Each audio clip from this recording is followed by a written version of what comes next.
Hello, welcome back to History of Wine and the Vine. I'm Emily Kate.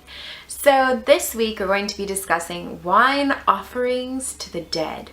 So clearly a very juicy topic for this week, and we're going to be going back to kind of two different civilizations, ancient pagan Rome and ancient Egypt. So both of these kind of civilizations were it was very common to offer wine to the deceased. And something I love about this topic is that it encompasses everything. So there's kind of influence of religion and politics and all kinds of fun things.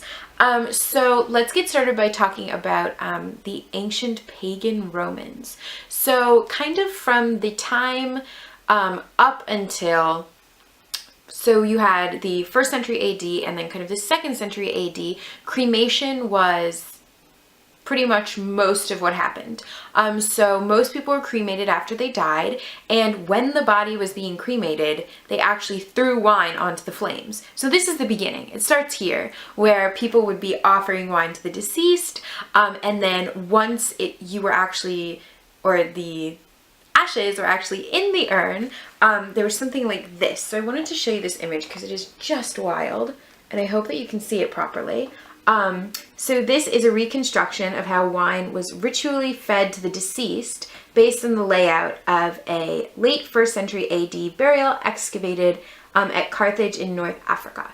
So this is kind of just an opportunity for you to see just how wine was kind of administered to the dead. And this, just want to point out, is from Vinum, The Story of Roman Wine, which is, if you're watching my videos a lot, you know this is one of my favorite books on wine. It's by Stuart J. Fleming, so if you can find it, go pick it up because it's great. Lots of images.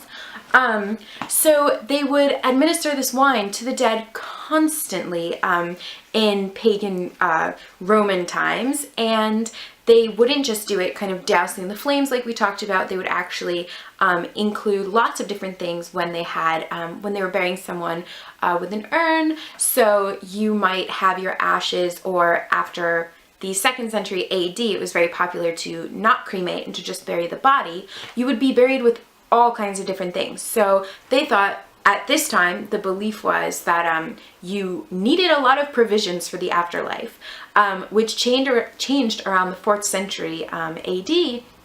But at this time, they thought, if you're in the afterlife, you need food, you need wine, you need money. So they would bury all of these things with these pagan Roman remains.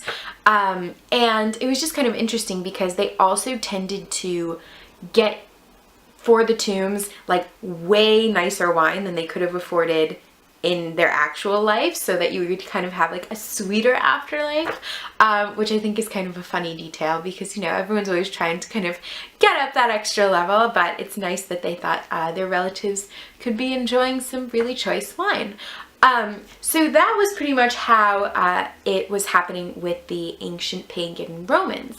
Now, if you move to Egypt, there was a lot of offering of wine in Egypt. So this was a very, very common thing. There would be, I know we talked about in the ancient Egypt video, about kind of the wine offerings with the globular pots, the NW pots, and things would kind of be offered in kind of the temples, but this kind of offering happened everywhere. So there was, whereas the ancient pagan Romans would be kind of putting whole jars of wine and things like that and be pouring out a lot, the ancient Egyptians poured out a couple of drops, and then drank the rest. So they actually set aside like the best possible wine for the kind of offerings, and they would symbolically offer with a couple of drops and then drink the rest of it. So obviously people were probably all too excited to offer some wine, weren't they? Because they got to kind of benefit from it.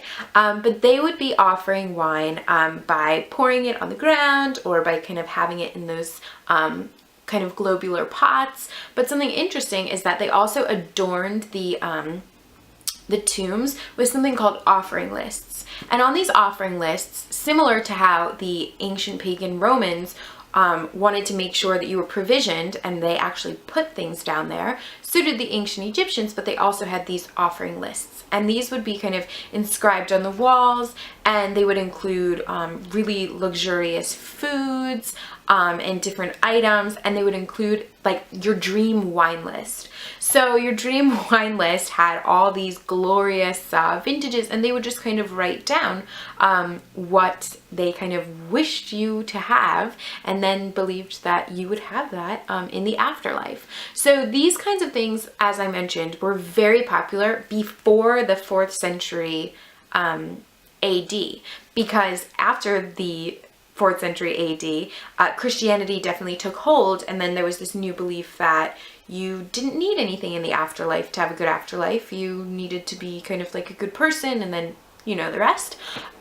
So it's interesting how these things kind of fell out of fashion and why they did, but I hope that you enjoyed learning about it. If you did, check out the History of Wine and Death episode. I'll try to link it down in the description box, and if you like this video, give it a big thumbs up, please, and subscribe for more, and we can learn more about the history of wine together. So I will see you next week. Cheers!